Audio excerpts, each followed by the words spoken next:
Retirement is more like a rite of passage of many individuals. It also marks a great milestone in their family cycle. It's a cycle with a lot of challenges.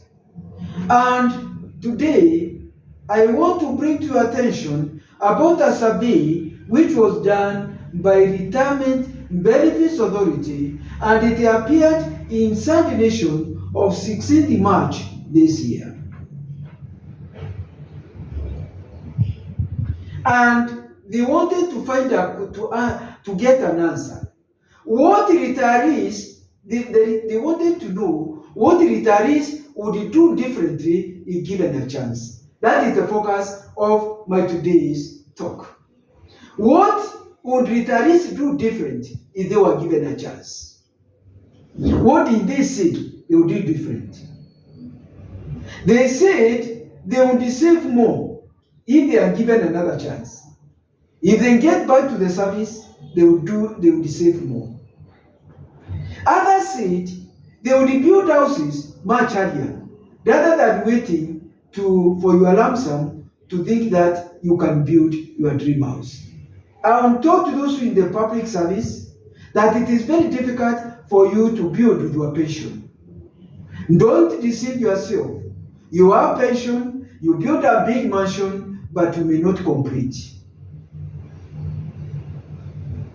They also said they wish they had started side hustles much earlier. It is also important to have 3 streams of income.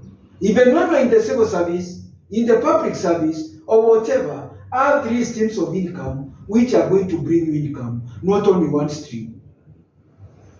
So they said they wished they had side hustles even when they were in the service.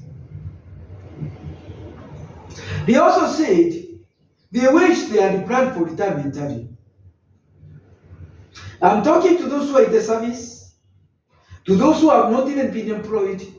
When you get a job, start preparing for retirement on first day when you report.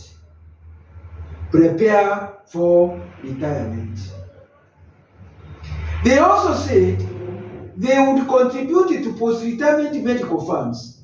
Medical is a great challenge to the retirees, because you see when you're in the public service, and especially in top position, you have got very attractive medical scheme, you are taken care of, and then when you leave the service, it just disappears. So now you have to get to NHIF, to SHA, or whatever, and then those programs, those funds, they have got limitation. And then you find if you want to get a medical cover, medical insurance cover, it will become very expensive for retired people, because as you get from 60 and above, your immunity is affected, and so you are so much prone to many diseases, including life diseases, which will require you to be on drugs throughout your life before your maker call you home. They also said if they were back in the service, they would advocate for a different taxation approach on pension scheme. Look, for example, in Kenya, when it comes to what we call the lump sum. Lump sum is calculated on the total number of months you have worked. I'm not talking now of the personal contribution to pension which has been introduced, but where you are non-contributory pension scheme. So now, when you are given the lump sum, they calculate on the total number of months which you have worked, and then out of that, they also tax. It will become very unfair for you to be taxed when you are also pay as you earn. So it is double taxation. And I would also plead with the government at this juncture that they should think seriously not to tax lump sum, because they are subjecting the pensioners, the retirees, to serious financial problems, taxing them when they should not be taxed, and it's a lot of money. Then they also said if they were given a chance, they would also ask for salary increase. That is very true. These other benefits may not mean much. These other privileges may not mean much. But the salary is what it means much, because your pension will be calculated from there. They also said they wish when they were in the service, they had invested more in their children and education. If you don't, it's important to invest on children and education so that in their later years, they are going to be self-reliant. And on top of just education, where you the education which prepares the children for salaried class, for white-collar job, also prepare your children where they can be able to do business. Because now the retirees are having it hard. Their children have graduated. They have got degrees, masters, and some even PhDs, but they don't get a job. So now what did you do with your little pension and with your little investment? You have to take care of your children. Children in quotes, they are married. You take care of their wives. You take care of their children. You pay their fees. It will become such a big problem. And it will become even more serious if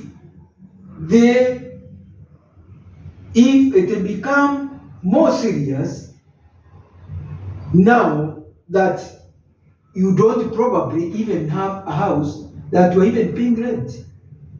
You are living in a rental house and you are paying rent also for your children.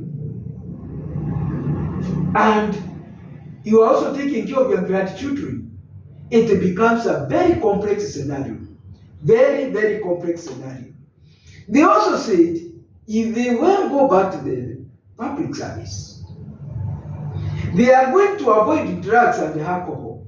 Some of them wasted their time drinking. And this will also compromise their health.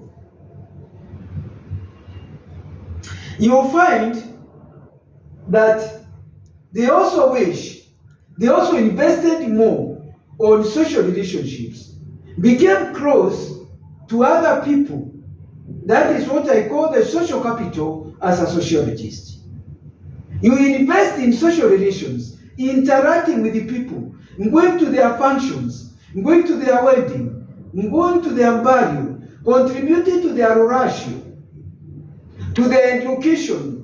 If they are contributing for education or medical fund, you contribute something.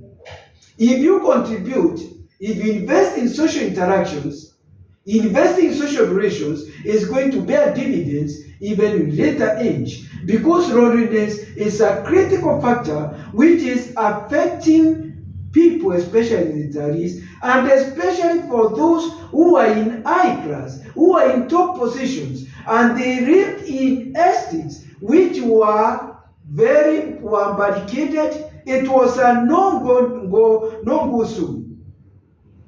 Once they retire, they are not able to interact with the